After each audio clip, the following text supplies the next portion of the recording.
et meil oleks siia piirkonda Sibulateele vaja rohkem majutusasutusi, et me saaksime siia ka suuremaid firmasid meelitada näiteks või seltskondid. Et ma olen mõelnud, et mul on seal Mesilalle taga soo- ja metsakond, et tegelikult oleks vaja seda arendama hakata ja teeks seda teemapargi võtmes, et kirjandusklassikaid siin kavanda koos ilmas pidades. Mis sa mõttest arvad? No, majutuskohti iseenesest juurde vaja on, eriti suvel. Selles mõttes teemapark ja teele lähedal ja see kõlab kõik väga hästi.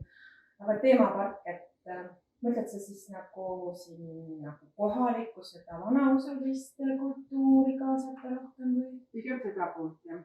Et see on see, mis külalist nagu köidab.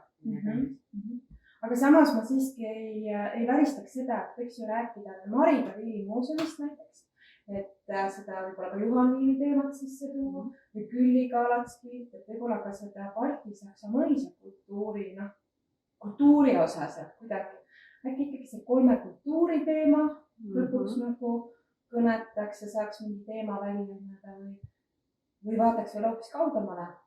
Ma olen kuulnud, et sügisel toimuvad Tartumaa loometalgud. Et sinna saab igasuguste ideedega minna, saad tervele hunnikule inimestele oma ideest rääkida ja sealt võib tulla jumala põnevaid uusi mõtteid.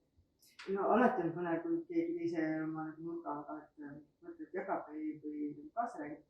Aga kas mina saan sinna lihtsalt niimoodi oma ideega? Ma arvan küll, et saab. Aga sul aeg on, sügisel alles toimub või tahad kohe pihta hakata? No praegu võib-olla juba võiks selle peale mõtlema hakata, et kuidas edasi minna.